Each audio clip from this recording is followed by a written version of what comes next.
Hi, welcome to Soundings with Sash. I hope you've joined me tonight. I'm really excited to come back on my first time doing a live show in quite a while, and I'm very excited to bring on a guest. But first, a quick intro.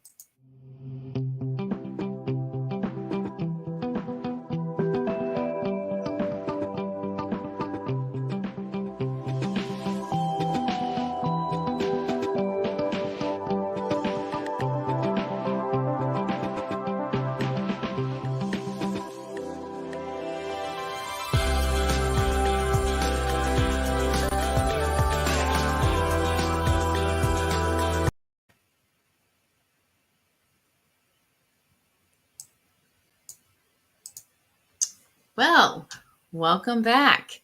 So, if you're here, if you would put in the comments hello and where you're joining us from, and also if you would share this stream, I would really appreciate it. But I'm very excited tonight to talk about families, and I have a wonderful coach who's going to come on and share her expertise with us about building a great, healthy family.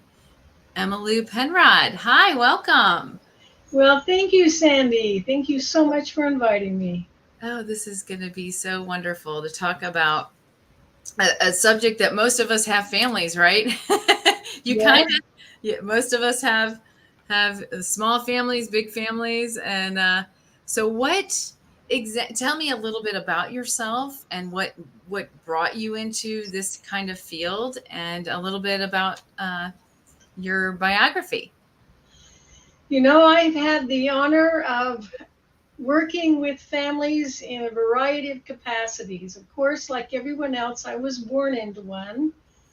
And then I got married and raised my own. And then I've also been a school teacher. So I've observed families from the inside, from several different roles, from the outside as a school teacher supporting families. And I've seen the best and the worst of families. Yeah. So I firmly believe that families are the foundation of society. I think if we want to make the world a better place, we need to strengthen this Yes. foundation. And right now, families are under attack. Yes. So as I retired from teaching school, I just determined this is what I need to be doing for the rest of my life is strengthening families. Wow. So you knew that was your purpose and calling. Yep. That's great. Hi, Eli. So we have a friend from Texas. Eli, thanks for joining us. Yeah, amen to family. I mean, it is hard. So tell me something about your family. Like where did you grow up, and what kind of family structure did you have? I was the youngest in a large family. I was the seventh child. Oh. And I had the great good fortune to be born to parents who were exemplary. They I never doubted that they loved me. They cared about me. They wanted what was best for me. Yeah. And of course, like every other family, we had our challenges, our trials and struggles. Yeah. But I remember being 11 years old and just studying my parents, just watching the dynamics of their relationship, how they talked to each other, how they treated each other. And I learned from that a healthy marriage is based on respect and love. They were both very anxious to serve the other and to make the other one happy. That's And great. so that was a profound lesson for me. That is nice. So how does your spiritual life come into that? What were they Well, yes, my parents were Christians. They taught me okay. about God. They taught me to pray, and we prayed together as a family. Oh, wow. And so I learned that, and I also saw that God was a part of their marriage. They prayed together as Yes. a couple. And they taught me that families are part of God's plan. He meant for us to have families. And Yeah. And as a coach, how do you deal with single parent families, families that don't have that structure, or they don't even know where they fit, with God and their family? How do you help them? well, my heart goes out to them. First, I would make sure they know that God loves them. They are loved and valued. And I know with the emphasis on families, and there's a catch 22 there. And because we want to put the emphasis on families, and yes, but we're not excluding anyone who doesn't have what we view as the traditional family, mother, father, children, and and quite often we find ourselves in those situations through really no choice of our own. Yeah. So, or sometimes it is our choices, but either way, we need to remember that we still are loved by God, and He wants us to succeed as parents. Now, a single parent has double duty. Yeah, they do. We always would refrain anyone from judging a Right. single parent. That's They are doing the best. They need our support. Well, yes. first of all, I just want to urge anyone who is aware of a single parent in your neighborhood, in your extended family, among your list of friends, give them that moral support. They could be beating themselves up for what they're not doing. That's right. Remind them of what they are doing. Yes. Give them that love, that support. Offer to give them a break from childcare. I Yeah. was really touched by the story of one dear friend. The parents had a medically fragile child who required extensive care. They didn't dare leave that child. They hadn't even been out to eat for years. Oh And a wow. dear friend came to them and said, "Train me on how to care for your child Oh, and let me give you just a yeah. few hours." I used to work in that field. It was called respite care, and we would schedule people to take care, that were caretakers, to schedule for a babysitting, and I worked doing that in South Carolina, and that is such a nice thing. It was a great program to have too. It was a community center in South Carolina, and so yeah, I don't even know if they have programs like that now, which I'm sure they do. Um, and That would be the next thing I would tell them is don't be afraid to ask for help. Look yes, around your extended family, your neighbors, and your community. And you yes, will find, because God has put love in our hearts.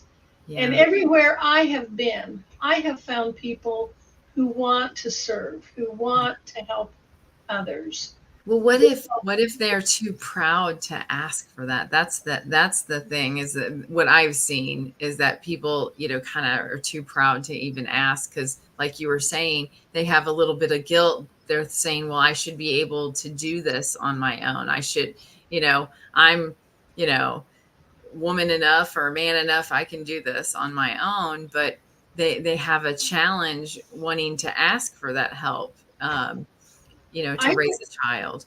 I would recommend that they focus on their child and Yeah. what is best for their child. And And not it's their own. interesting because we will do things for our children that we wouldn't do for ourselves. That's true. So tap into that. If Yes. your child would benefit from a male role model and you don't have one, check among your extended family. Are there uncles that you have, build that respect, that trust, that connection, who would nurture a relationship Right. with your sons or So daughters? So with your clients, what would be the person? What type of clients do you usually get? I mean, what structure do they come from, and what are some of their challenges that you help them to overcome? Well, my background, I was actually a special education teacher. So for 23 years, I worked with families of children with special needs. So Uh, that's my tender spot. right, And right, I want to support them. But they have even more challenges. I mean, it's difficult to raise a child in the best of circumstances, right. but that child with special needs can put a strain on the relationship, and often they end up as a single parent Yes, because the marriage didn't survive that stress yes, of having a child with special needs. yeah. I've seen that myself.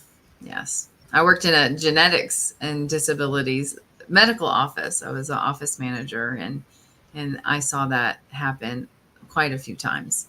Yeah. When Down syndrome, the child was Down syndrome, and or any other genetic disorders. We saw broken families through that. So, and that's difficult, as being in the healthcare profession on my side, that's difficult to see as well. Seeing two parents come in and then just one, becomes the major support.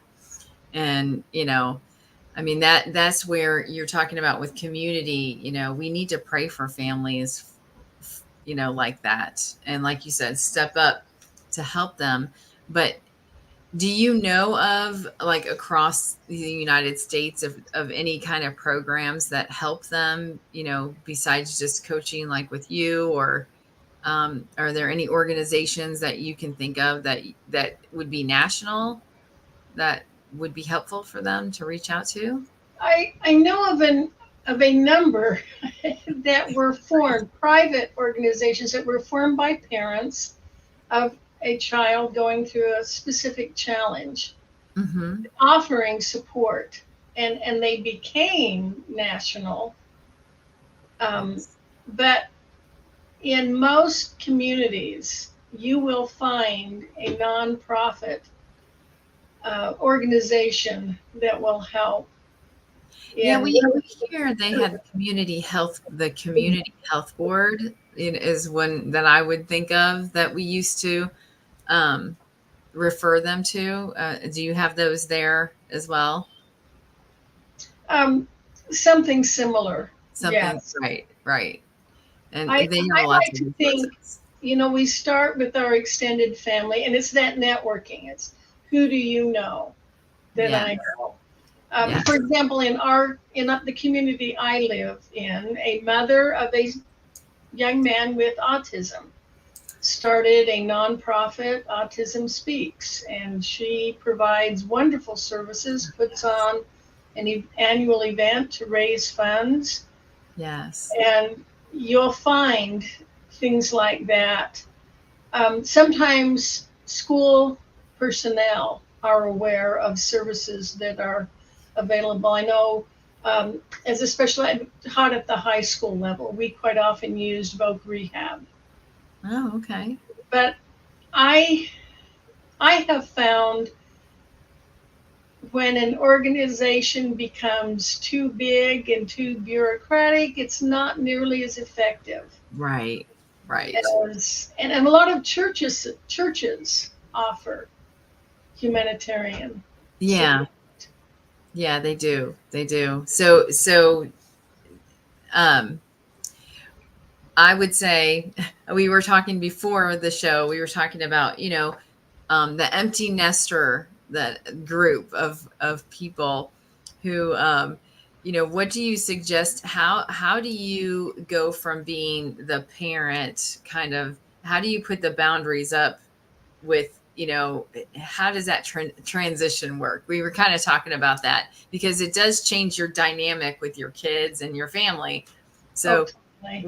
what suggestions do you have, for the person that's kind of an empty nester, and their relationship with their now adult child, I guess you would say, and What do you suggest for that?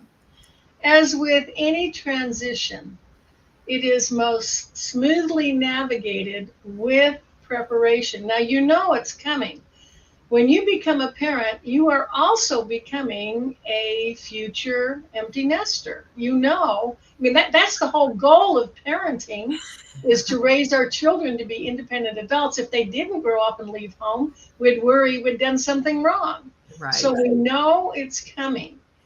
Yeah. One word of caution, we love to get fully invested in our children, in their lives, in supporting them. But if you know that they're going to be leaving, it would be foolish to have that be your sole purpose in life. Right. Fortunately, hopefully, you are also maintaining a very healthy, loving relationship with your spouse and keeping that marriage not just centered around the children, but centered on the two of you. So that remains intact through this transition. But you're also developing your own talents, learning your own passions, the things you love to do. I remember my mother loved, she had that left brain analytical. She actually enjoyed doing income taxes, figuring all that out. Yeah. And she got a part-time job, but it was beautifully done because she worked part-time, so she worked while we were at school. All I knew about her job is at the dinner table she would talk about how much she enjoyed it. Oh, So knowing that she was a person, she had her own interests and yeah. passions. So That, that's key. That's key. Maintain your selfhood. your autonomy. Right. Yes, maintain your autonomy. Yes. And then, it's it parenting is so paradoxical. You start out with this helpless little infant who needs you to do everything for them. You're making all of their decisions. As they grow and mature, they get to the point now they're old enough they can dress themselves, and we step back and let them dress themselves. They get Yeah. old enough now they can drive a car, they can drive themselves, and we step back. And we're providing the teaching, the example, but we're accepting gradually they are transitioning from helpless child to independent adult, and we're allowing them Yeah. to make decisions. And it's inevitable they're going to make some decisions we don't like. We wouldn't have done that. Yes. And it's learning to listen to them, Yeah. understand their point of view, recognize that you've taught them all you can. Sometimes they will need to learn from their mistakes. Yes. But you Yes. keep sending that unconditional love no matter what.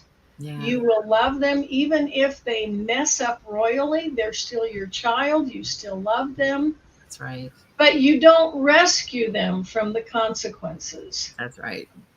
That's right. They, I had to do that with one of mine. Yes. I said this will be the first and last time I do this. And so it was one of those hard moments, parenting moment. Yeah. We, even when they're adults, like, yeah, well, they thought they were an adult, but, at the time, but you're right. Was standing back and watch them make mistakes. It is difficult. and didn't you find that you had to rely on that inspiration? We pray a lot as mothers, Oh, yes. Yes. and knowing that fine line. Other people may tell you, no, no, you can't do that. But if you're feeling inspired that this is what your child needs, Yeah. you do it. Yeah. Yeah. You get that inspiration on, in this case, with this child, how can I best help them? yes. It's all families are so different, and our situations are so different. I know it's hard to have a cookie cutter, type of how do you handle this? How do you handle that? Because every situation is really different. It And is, we can't have a cookie cutter, but there are guidelines. okay. So what do you suggest? Like, say we're talking to, someone who's kind of in the middle of the road. They're just raising their kids and they're worried that they're not doing a good job. What do you say to them? How do you encourage them to, not feel guilty and, of anything that they're doing, or, you know, how do you help them along? It's human nature to to recognize our mistakes, and we tend to gloss over our achievements. Oh yeah. Oh yeah. So if you're going to start looking closely examining your faults, start with your successes and give yourself credit for what you've done well, what you've accomplished. Right. Don't brush over that, oh well, that was nothing. Yeah. So I graduated cum laude, it matters. Recognize your successes, and then objectively, our mistakes aren't mistakes if we learn from them, That's right. That is right. and we can't go back and change the past. All we can do is learn from the mistakes we made and change as we move forward. Now, it's my understanding that the word repentance means change. We recognize we made a mistake. That's right. We determine we want to do better. We don't want to make that mistake again. And so we make a change. Yes. Now, also, I think as we draw closer to God, as we approach Him daily in prayer and Yes. ask for His help, that we will feel His love for us, that we'll be guided in what we need to change, what we need to do differently. We'll be prompted in knowing And maybe. what do you, I, so I'm just going to bring, I told you before, well, I'm going to talk about my situation a little bit where everybody is going to church and it's a family unit, and then the divorce comes, and then the kids kind of get wandering out kind of in the wilderness, and maybe the parents do too. And so now you have a broken family, and you have broken relationships with God too, whereas you're, no longer is God in the center of any of that. And how do you help families to come back to um, that place? What is it that you would, how would someone navigate that? Well, Sandy, I want to ask you a question. What would you consider to be the most important relationship in your life? Well, yeah, my relationship with God is in the center. I always seek Him for guidance and for peace, for peace. Really, I mean, seeking Him for peace, not even just the love and everything, but it just depends on the situation, and I've been there. I've been in that broken family with everybody going which way, and there are a lot of things that you can feel guilty about, and Oh, there not are. just lots And, of and things. who wants you to feel guilty? Oh, the enemy. Well, I call Mhm, him the enemy. mhm. Yeah, I call him the enemy. absolutely. It Yeah. is not God. Yeah, it's not God. I No. mean, you hear that little voice that says, you did this wrong, you didn't do this right, you're not raising them correctly, you didn't see what happened when you didn't. Yes, all of those things, you All know. right. So we start. I love the way you pointed that right out. Your most important relationship is with God. It is. You nurture that relationship no matter what happens. Yeah, Remember how you love your child no matter what happens. God loves you no matter what. So right. you maintain that relationship. And then you remember that you have no control over what another person says, thinks, or does. The only person you can control is yourself. That's right. That is right. So remembering that you don't take responsibility for someone else's decision or for someone else's actions. You Well, recognize, go ahead.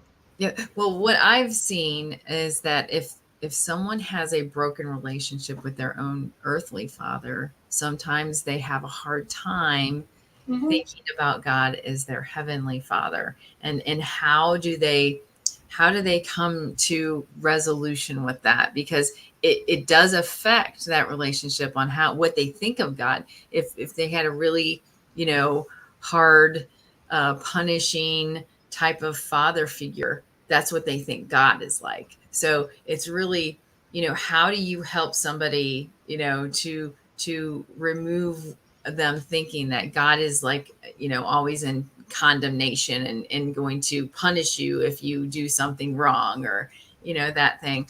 I have seen that happen when that earthly father has been like that. And it's a struggle. I mean, I've seen it in many different people. And, you know, I think that's an obstacle. And so what would you say to someone who was struggling with that? What happens as you learn more about a person? Think about how you would build trust and rapport with anyone. You would learn more about them. Yeah. You So would, seeking in the Bible how God feels about his and, children. Yeah. and talking to other people who do know this person well, who maybe have a closer relationship than Yeah. you do. Yeah. I mean, And people do call, I mean, I hear people call God Abba Father. I hear them call him, different names. And, for a long time, I kind of struggled with that. I was like, I'm not sure, what to call him, even by name, what it really does depend on your family structure. I think that's interesting that it really does. What does your father call God? How does he look at God? I think, and I think it's maybe that's the key too. Mhm. We can rely on our parents' testimonies, with their relationship with God, up to a point. But then we need to develop our own. We need to define our own relationship. Right, And maybe you're more comfortable just referring to your higher power, your source. right. I've heard that too. Yes. If it's, I've heard higher power. And I know there's one. And I have quite a few friends in different, in different spiritual ways, not just Christians, that they reference the higher power. And uh, don't we all have our own unique journey? yes, And to me, what matters is that you are on that path. You are seeking that you're seeking. for understanding your unique divine worth. Right. So as you seek this, Yes. you're looking for the things that are bringing you closer. So I would, to me, the key is that hope. We have faith and we believe that Yes. we have divine worth, that we're more than just this human body of flesh and bones. Right. Right. That's right. And We have a spiritual life. yeah, Yes. Yes. So I see, he commented, a distant father sometimes shows people how not to be when growing up in turmoil of a dysfunctional family. You learn to look for people in other aspects in life. And that's I saw that when I taught high school. I saw students who came from really terrifyingly dysfunctional families. And it was as if they decided, I don't want that. I'm going to do the opposite of right. what my parents do. Yes. And And they worked hard. They were good students. yeah, They, yeah, it served as a non-example. right. And what if you make that vow? Like, I think people, I mean, I think they do want to have a healthy, functional family. And then, that things happen and it doesn't go well. And I've seen this with other parents too. That is where that they start to feel guilty. Like they made that vow that I was never going to be like my father or my mother, or I was never going to do that. And I was never going to divorce. I was never going to, there's lots of different vows that you make when you're parenting. And when that doesn't happen, say you did have a divorced family or something, I have seen that it's come back, and the people just they bear a lot of guilt with their kids. And I think they do one of two things. They either they pay too much attention to them, but I've seen them also go the other direction, going, I'm not a good enough parent to be your parent. So I've seen both examples before, where they spoil them, they buy them everything, and that kind of thing. And so, I mean, that's where it spirals out sometimes. I mean, don't you think that? It can. If you let it, it can. Yeah. What does the Bible teach us about forgiveness? Well, a lot.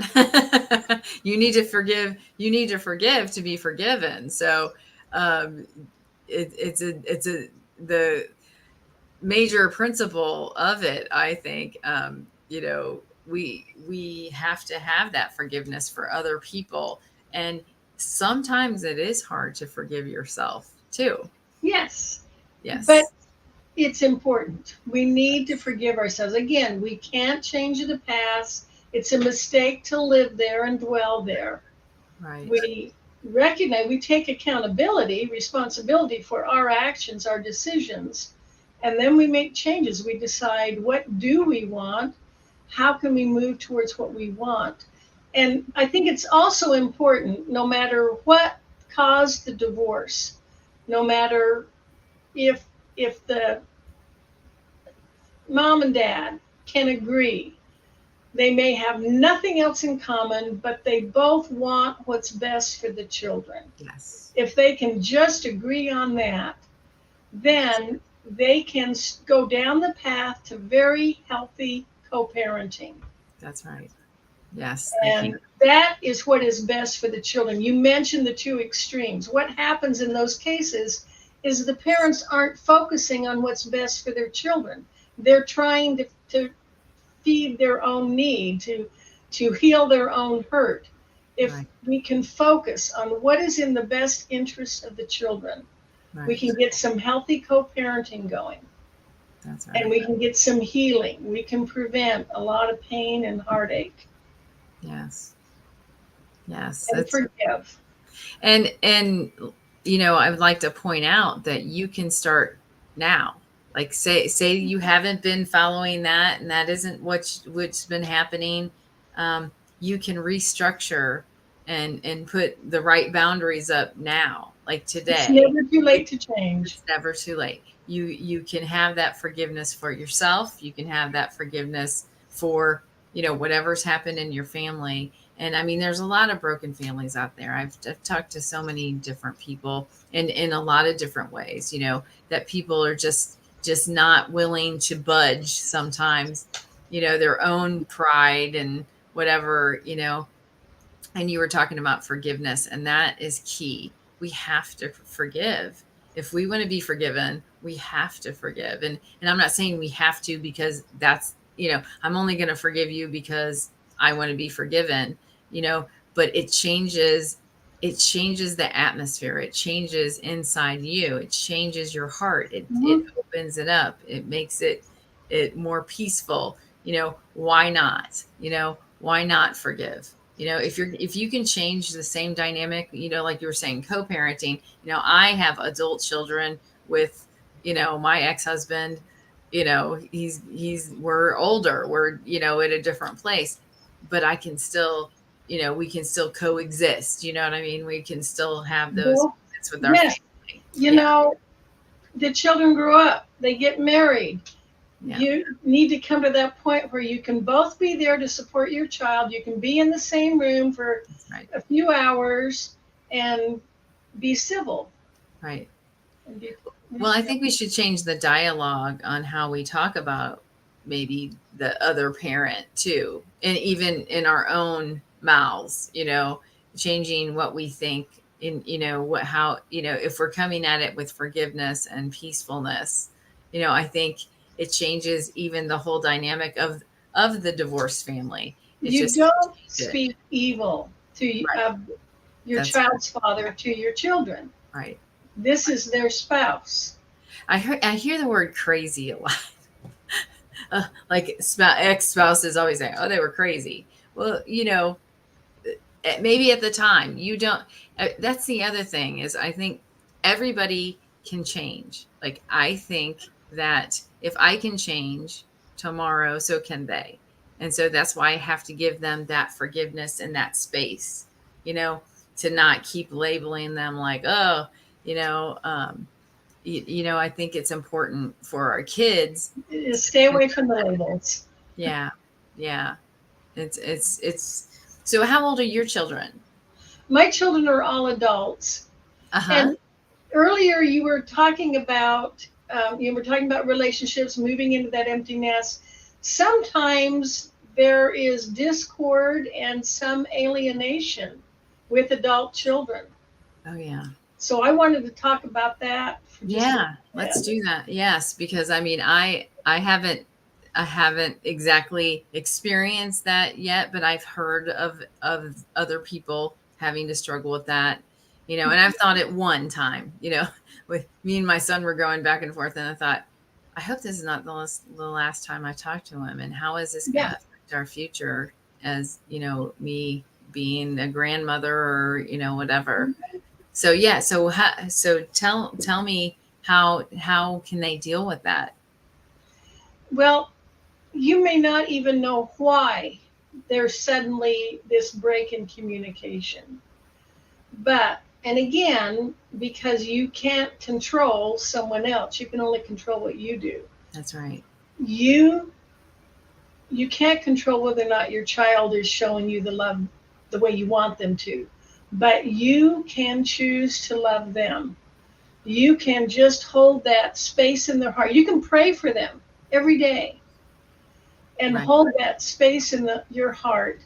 You Yes. can definitely refrain from complaining about them, gossip, especially to other people. My son is such a jerk. He hasn't called me in 3 months. You Right. can definitely get rid of that negative. Just put that and just focus on your love for your child Yeah. and that open space, keeping your heart soft Yeah. so that when they do reach out, sometimes when someone's trying to connect in alienation, Yeah. they make a gesture and the other person responds in anger and that just shuts it down for another 2 years. Right. If you're keeping your heart soft, you're keeping that love in your heart for your child, then anytime they are ready to make a gesture, you're ready to receive it.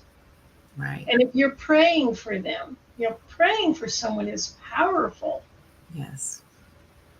then you leave that door open. Yeah. That's good. That's great advice. I mean, that's all that, because really that is the only power you have over that, And love is, on somebody a else. powerful force. It is. It's an Powerful. energy. It's an Yeah, energy, and it's a transaction. It's transactional energy. If two people are negative, I've seen a couple of things where you can see it, the energy of the negativity. Can you imagine the positivity that if you have that exactly. positive, if the other person is negative, it does have an impact. Um, you Yeah. know, on that. I mean, even if they're not around in another state or, not, like you said, even just speaking the words, words have life. And, I've said that for a long time. Words have life. And when we speak that, I'm guilty like everyone, I'm guilty of being negative speaking too, and I can feel myself, I pull myself down, and then I start to go, hey, wait a minute, it's my words, that's what's happening, is the power of the words and the thoughts even. We can ruminate on things, we can make things a mountain out of a molehill. Spiral down. Yep, we can definitely do that. Let's look at the example of the prodigal son. Yes. So his father did that. He was deeply hurt by what his son did, but he continued that love. He prayed for his son. He loved his son. And Yes. then when his son hit rock bottom, he knew he could go home to his dad. He could go home to his family. And he Yeah. did. And how did his father greet him? With open arms. Yep. Yep. Welcome There's home. a powerful example right there. It is. It is. And then it's a powerful example of the brother that got jealous of him doing that. Wait a minute, I was here the whole time. I was, and he, now you're, treating him with the gold ring and the robe, better than me, kind of thing. So you have to be, and that is a great story because it does exemplify that family dynamic. And what did the older brother learn? Yeah, he learned that his father had 100% forgiveness. He learned forgiveness from him. And he needed to forgive his brother too.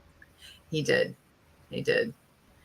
And that, I think that is central. Like you're saying, God is central, but forgiveness is the second thing. I think that is central, Yes. because we can keep grudges, about things. And, I mean, I think we're all guilty of that, aren't we? I mean, nobody, you can make it up in your own head, kind of. So,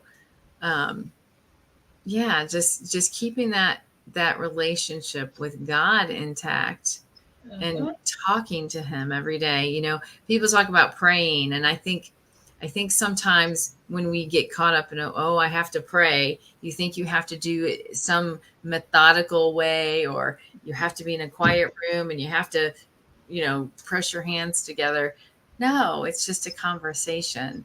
It's I, just talking to him. It's just relating to him, bringing him into the situation, you I know? love that. Have Yeah. you prayed while you're driving? Yes. You don't Yes. close your eyes. Yes. I like worship music, so I do a lot of the worship. I try to bring him in that. I probably talk to him more in song than anything. However you need to do it to have that relationship and to keep that connection. Because I Oh, know when I don't bring him in, things deteriorate pretty fast. Actually, you I, know. I would not recommend trying to raise children without prayer. I know I Yes. relied heavily on God Yes. as I raised my children. Now, in talking, I want to go back to in with Sure. adult children. Yeah. Let's talk about boundaries. You talked about sometimes there's the extreme where the next thing you know, you're raising the grandkids. Oh yeah. Yeah. Yeah, that's I have quite a few in my age group that are doing that, that somehow, um not sure how the baton got you And know it over, but it did. yes, yes. So what is it that you That's think you part can. of that transition, Uh-huh. that process, as you're preparing your children to become independent adults. And it can be in stages. First they're driving themselves places as a teenager, drive to their part-time job after high school. Then they're preparing to leave home to go off to college, which really isn't the same thing as because you're funding that. Right. But you're having this conversation with your child. You're making it clear, okay, now this is what we will be responsible for. This is what we expect of you. Here are the guidelines. And you're preparing for, and then when you get married and you'll get a place of your own, you're defining what the roles will be. You're always there as support. You're always there to love your child, cheer them on, support them in reaching their goals. Right. But you're de-setting those boundaries so that you're not rushing in to rescue them. Right. I saw a powerful example in a neighborhood I lived in. A The parents and the married daughter lived in the same area. The daughter's marriage ended in divorce. Her husband actually ended up being a felon. He broke laws and Oh, the wow. marriage ended. Mm-hmm. The parents still had the large home they raised their family in. They could have let their daughter move in with them, but they didn't. They bought a condominium near them, Oh. and the daughter and her children moved in there. I'm not sure how they worked out rent, if the daughter, if they gave the daughter lived there rent free for a while. Eventually, she did get a job, but they were supporting her the whole time. Yet they still allowed her some autonomy, some independence. Right. Right. So, and that happens. You know anybody whose adult children moved back home? Well, I had two. I called them the boomerangs. But then what's interesting is that I actually moved in with my adult son. um, about we sharing a house right now, and so it just happened that way. It's just kind of funny how that happened that way. But what we've done in our house is this side is mine. This side of my house and upstairs is mine, and he has his own dining room, living room, and we made sure to have it kind of separated. Like it's almost like a boundary, I guess you'd say. Like Yes. there's your side, here's my side. Um, so that's been an interesting dynamic. Is yes, they swung back around, but then I ended up, staying with him as well because it just worked out that way. But And the same with the boundaries on the child care. yeah, I wanted to give my adult children, I knew how important it is to maintain a healthy marriage relationship. So I told them, I will watch your children. You know, I arranged so that they could have dates. I'll watch them for a couple of hours. And then on your anniversary, I'll take them for a couple of days so you can go on a trip that's together nice. and build Yeah, that relationship, keep that love alive. right, right, And and it's defined. I'm not saying I'm going to raise your kids. I'm right. saying let me fill in for a couple of hours a week, maybe That's a couple great. of days or a week, once a Right. year. I define based on I was still working full time and what I could do. And I remember at one point, four of my adult children had their own children. And Oh, so I rotated every Friday night. I would babysit for a different family, and I loved it. I loved it. And that's awesome. I had a bag of grandma toys that I would take, and Oh, it fun. was we had a lot of fun with Oh, that. that's fun. Yeah. But establishing and talking about that, and Right. then if it gets to here's the crisis, marriage is breaking up, how do Yeah. you support your child and their children, Yes. and defining maybe sometimes the best thing is for them to move in, but maybe you establish, okay, we're doing this so you can finish your college degree, so it Right. will be for this length of time, this is the purpose. And Right. then the plan is after you have your job and then you'll find a place to rent, and you're establishing what are the expectations, and while you're living in the house, um, who's going to be feeding the children, when will you be taking care of the children so they can pursue their Right. studies, Yeah. and when are you not taking care of their children. Right. And that's what I think is putting that boundary up of yes, not that you're not always taking care. Because I know you can fill in, like if it's a single parent situation, with your child. I mean, I have seen that the grandparent kind of stepped in as the other parent, so to speak, though it is a different dynamic. I mean, that is harder. It's a blurrier line, I think. Mhm.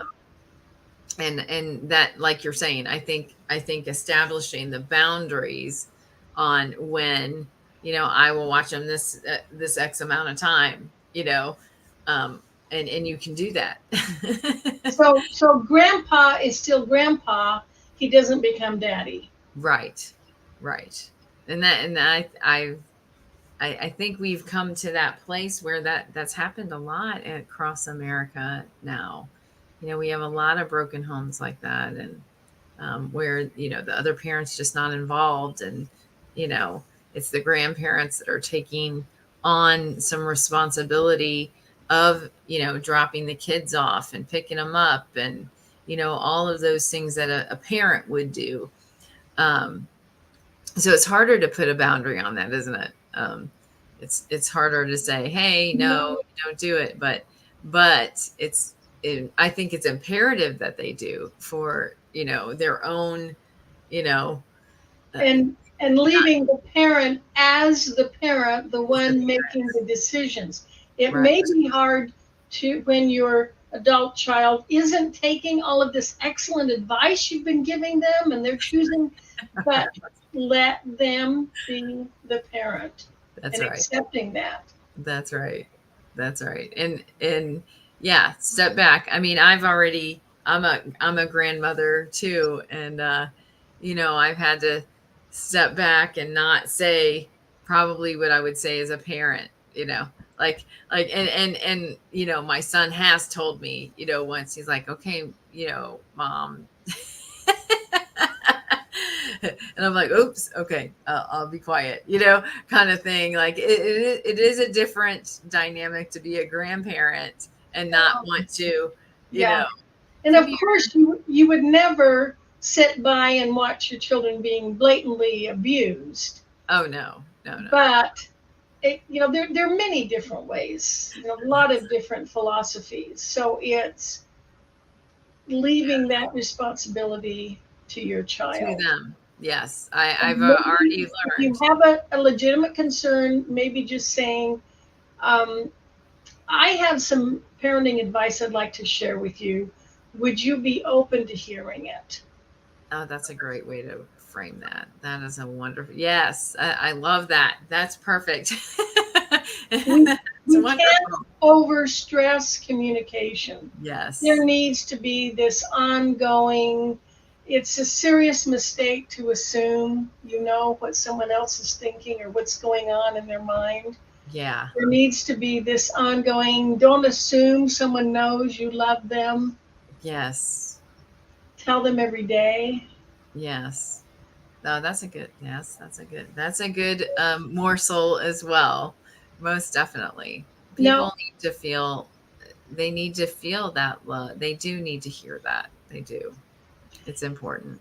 and we've talked about there is no right way, but there are some guidelines. And one I'd like to talk about is based on decades of research Okay. and about parenting styles. So there are two scales. One measures how involved the parent is, how nurturing they are, how much they're giving of themselves and their time for their child. And the other scale, think of it like an XY graph. And the other scale is measuring what they expect of their children Mm, in return, what they expect. what they So you have this scale. At the bottom, parents that show have little to no responsiveness to their children and they expect nothing from their children. That can be classified as neglectful parenting. This is where children are really left to raise themselves. The parent has their own problems, their own issues. They don't care where their kids are or what they're doing. They may not even know where their kids are, and they yeah, don't care. right. That clearly is not effective. Right. Then, if you move up the scale to giving and nurturing, you have what is called permissive parenting. They will do everything for their child. You might even say the home is run by the child. The child is deciding what they eat, when they go to bed, what they watch on TV. Wow. They're not expecting anything of the child. I just want to make my child happy. I'm going to give them everything they want. Right. The problem is that's not focusing on what is in the child's best interest, No. because what a child wants isn't necessarily what's in their best interest. Right. Right. They're not Sometimes old you enough have to to say no. convince them. Right. That's right. Yeah. Okay. So coming back down along the scale to where parents are expecting more, but they're not giving the love and nurturing, is the authoritarian or the drill sergeant. Right. This is the way it is. It's you do it because I said so. There's no love, no nurturing. The rules are strict, the punishments are severe, Wow. and Yeah. that's not helpful. No. Okay, so you take this last quadrant, it's high in the nurturing, it's high in the expectations. And this is called authoritative parent. The parents are in charge. They're setting the guidelines for the home. They're deciding, what's healthy for our family to eat. When do we go to bed? They're setting that, the Mm-hmm. guidelines, Mm-hmm. the family structure. They're providing that. But the communication is two-way. They're listening to their child's needs. Right. They care about their child's feelings. They may actually have a family meeting to say, okay, let's talk about how we can keep the living room neat and tidy. Who has suggestions? And Right. then they'll decide together what the guidelines are and even what the consequences are. So if somebody forgets and leaves something, their personal belongings in the living room, then it'll be put in the closet until they do an extra chore to earn it back, or they're agreeing together. Right. And that decades of research, they'll do these surveys with college students, and they'll you Mm-hmm. know ask them enough questions to determine which parenting style their parents use. And then they do an assessment. How confident are they? How much do they believe in themselves? How Yes. or do they give back? What is their integrity? And every time it's the children, college students who feel good about themselves, who are service minded. Have you heard there's a speaker I saw not too long ago, and he came up with a family brand. Like I can't think of what his name is right now. He's a speaker out there. Um, and he made a family brand. And so he made and everybody helped to make it, I guess, in the family. So each thing meant something for each child. Yep, It like was a family crest. Yes, Yes, yes, it was really, yes. really We are neat. we are Penrods. Penrods are honest. They love others. Yeah, yeah. Yes, yes, and Same thing. that he said that worked, and he said so even when the kids grew up, they would wear it like he made, shirts for them, and that was their, family crest, and and like I said, they each had a part in actually creating it. It wasn't just like your regular, English, family crest. It was, Yeah, something yeah, yeah. about each one Well, of it's them. modernized. Brand sounds better than crest anyway. Yeah, no, but it was a family brand, Yeah. and what was neat is when they got older and then they were at marital ages, then he would try to bring in another piece to the crest with whoever it was they were marrying, and like Yeah. making them really feel a part of this family. And the Oh, way that's that wonderful. yeah, the way he structured it was just amazing. I wish I could think of his name. I've been watching so many speakers. Sometimes it all blurs together. You're like, which one was that? It was a master class of something. And, but I mean, he really inspired me. I was like, I wish, I was going, I wish I would have done that. That's just such a neat idea, because you just brought all their personalities into this one thing, a symbol. for all of them. So, and it helped them. It helped them to feel like they had that open communicate everything, Um, and I think that's what's important is I think that parents should be able to say things to their children, and children should feel comfortable coming to their parents, and talking about anything. There's no taboo Hmm. subject And matter. single parents can do this too. Yeah, yeah. I think that's been really important. I mean, I've tried to do that in my own parenting, is hoping that the kids will come to me, if they're in distress, that they feel like they could tell me anything, that nothing was like so horrible that they couldn't tell me. They had to hide it. Yes. I mean, kids will do that, even if they felt comfortable with you because they don't want to be in trouble, they'll do it just purely because they don't want to be in trouble. But eventually, Well, and they care about what you think of them. They don't want you to think less of them. yes, Yeah, yes, I totally agree with that. And and think about in when they're teenagers, this is the time that their cerebral cortex isn't even fully developed yeah, yet. The logical part of the brain isn't even in gear yet.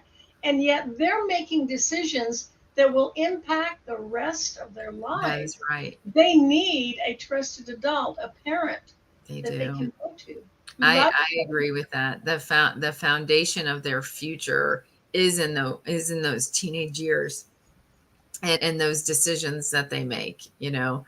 And like you said, sometimes we have to let our kids just do, make the mistakes for them to learn, because sometimes they have to learn the hard way of by making them. We can't protect them and buffer them from those mistakes. You really can't. They won't learn anything. I always say, just like you can't net a person, like in addiction issues and things like that, you're going to have to let them fall so that they can bounce back up. Because if you keep netting them, they never can go back up. You're holding them. enabling. That's enabling. Yes, you're enabling. You're being a codependent with them and not allowing them to launch. Mhm. And that's with any kind of relationship. Not just the parent child, but enabling anyone. And so, I've seen my kids make a lot of mistakes, and I've shared with them the mistakes I've made, and I always hope, well, if I share this, they won't make the same mistake. Well, that's not really the truth, because they didn't experience it, so they didn't understand the consequences of that. When you speak it out, they don't always know the consequences until they have to actually have them. And that is hard. It's hard to watch. It's hard to not want to protect your child against all the things. And I mean, I think we should. I mean, I think we should guard them, like they say, guard their minds, and filter what they see, filter how you speak to them, and I know that that's very important. And you know it's well, you do know. You do know. So where can the people find you if they need some advice, and if they need some coaching for a healthier family, or they know that they are struggling with something? How can they reach you to? I'm on Facebook, LinkedIn, and Instagram. Just Okay. under my name, search for my name. And then they can also go to healingyourfamilies.com. That's my website, Okay. healingyourfamilies.com. I'll I put that. have several free resources, ebooks Oh, for great. parents and services, including a webinar that will help you, that will teach you how to help your child become healthier, happier, and more resilient. That's great. Thank you so much, Thank Cindy. you, Emmalou. Thank you so much for coming on, and you're a delight. I really have appreciated this tonight, and Enjoyed this talk. yes, yes, and I'll be checking you out in your future live streams too. Do you have a show or anything that you do? Yes, on Win Win Women. And again, that's winwinwomen.tv. My Okay. show is Healing Your Families, and it's on Wednesdays at 3 o'clock Pacific time. Oh, that's great. Wonderful. Thank you so much, Emmalou, for coming on. And I hope you all have, they've been kind of quiet tonight. So they haven't asked very many questions. I think they wanted some advice on where to go and where to reach out. So thank you so much. And I hope you all have a wonderful evening. And thank you. We'll see you next time. Thanks. Bye bye.